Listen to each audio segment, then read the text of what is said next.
kamag-anak tayo, kapatid, auntie, uncle, nanay na nakakaangat konti, magaling sa profession, mataas ang posisyon sa bangko, na OFW, ang sakit natin, hindi tayo lahat nagsusumikap, hindi lahat tayo nagtatrabaho to add to the family wealth. Huwag sana mangyari yun. We got this credit card mentality, we got this loan. Hindi masama ang utang, hindi masama ang loan, pero if used the right way.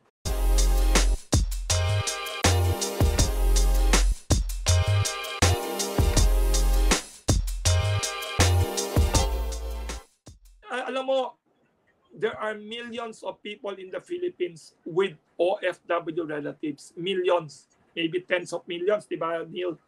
Ang dami nilang pinapadalang pera sa Pilipinas that sustains our economy, kaya okay tayo eh.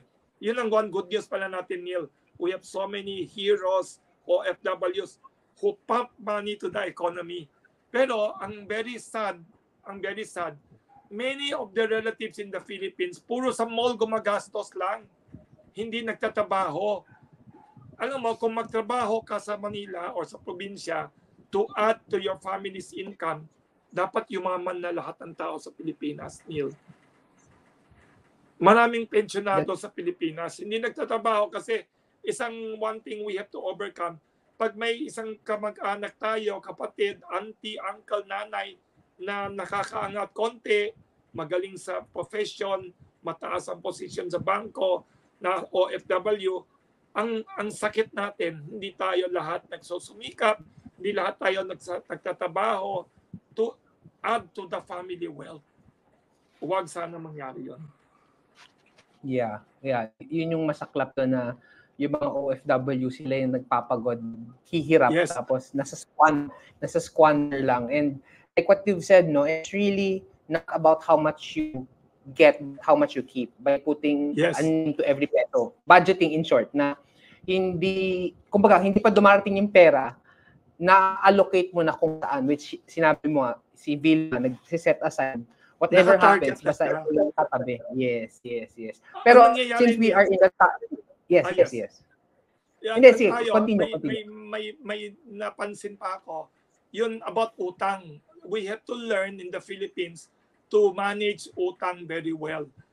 Yun ang very tragic and sad, I think, that we learned from the US colonization ng Pilipinas. We got this credit card mentality, we got this loan. Hindi masama ang utang, hindi masama ang loan, pero if used the right way, huwag mabaon sa utang. Huwag maging burden ng utang, huwag maging source of luho ang utang. It should be a source of empowerment. Loan or debt should be for whether for business or for education, for better health, tuition fee ng anak nyo, okay kayo mangutang. Maggagawa ka ng bahay, you want to buy a lot to build your future home, okay na investment yan.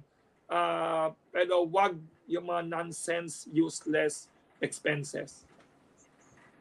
Yeah, yung iba, yung mga nabudol lang sila sa Shopee at mga live streaming. Maraming nabubudol. Grabe. That's another topic everyone should talk about in the future. Galing. Di ba? Parang maraming nabubudol eh. And yung masaklap din is, utang sila para pangbayad din sa previous na utang. And, magaling ka dyan.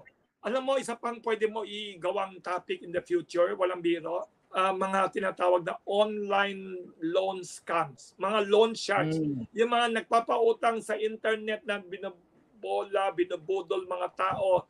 Ay, mabilis lang mangutang dito, ganyan. Tapos babaon ng mga tao sa utang. May kilala akong editor ng dyaryo, napakatalino ng tao. Nag-umpisa sa itang online loan, tapos nagkaroon ng pangalawang online loan, tapos sobrang daming online loan. Kung may kaibigan ka nawawala sa Facebook, nagpapalit ng cellphone number, ganyan. Biktima yon ng online scam, online loans.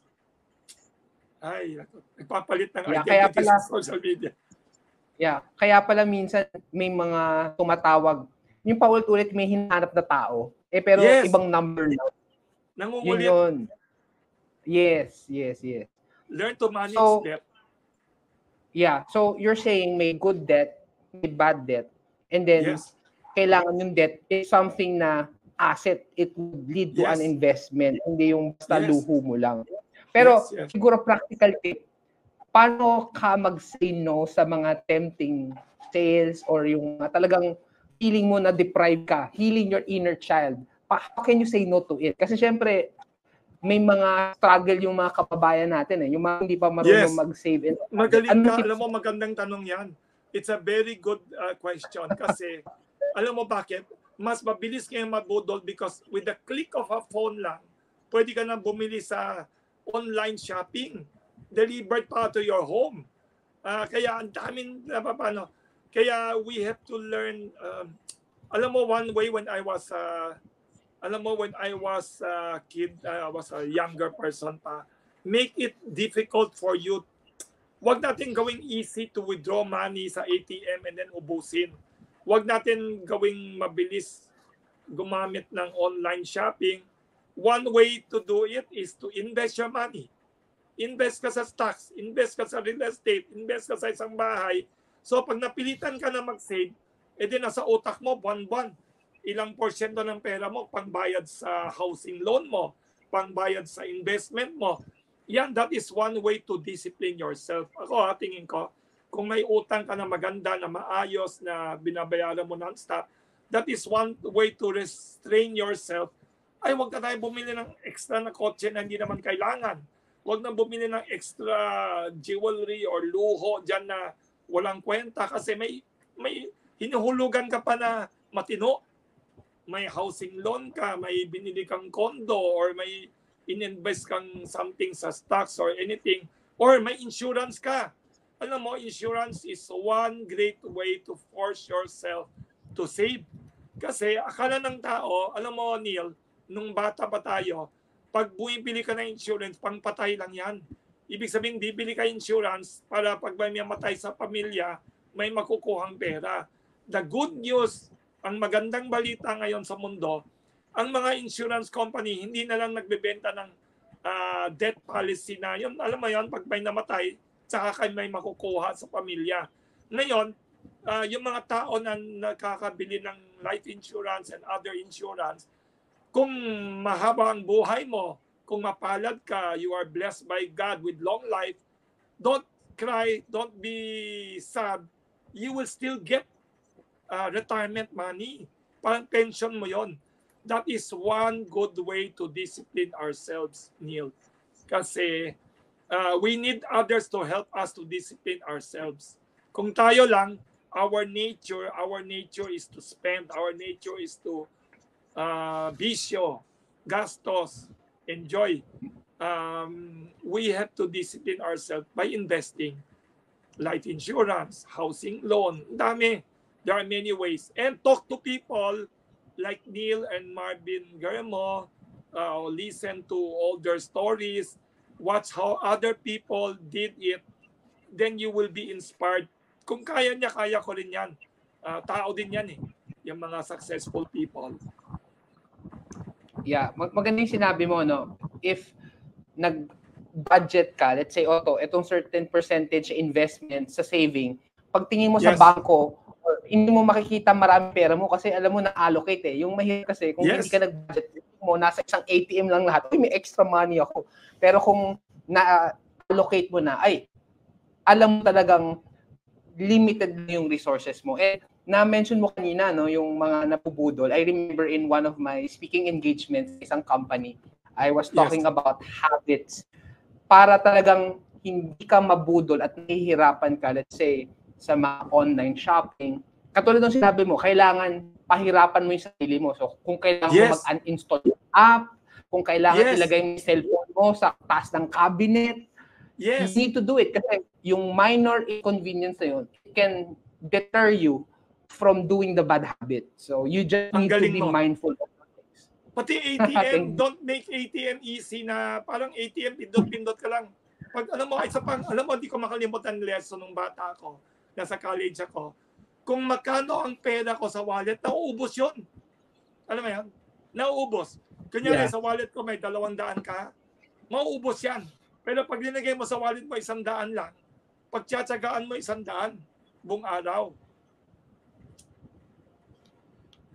Yeah, kasi yun lang yung meron eh. Spending Wala kang choice eh. Yes, wala tapos kung may kang nakita ka choice. sa kalsada, may nakita ka, gusto ko uminom yan, gusto ko kumain yan, tapos magkaka-diabetes ka, sobrang daming ininom na milk tea or whatever yan, na sayang-sayang yan. Mga mamahalin na coffee shop, bibili ka ng coffee na mahal. Pwede ka bumili sa fast food, mas masarap pa. Alam mo yan, may mga mahal dyan na. Oo, mag-save.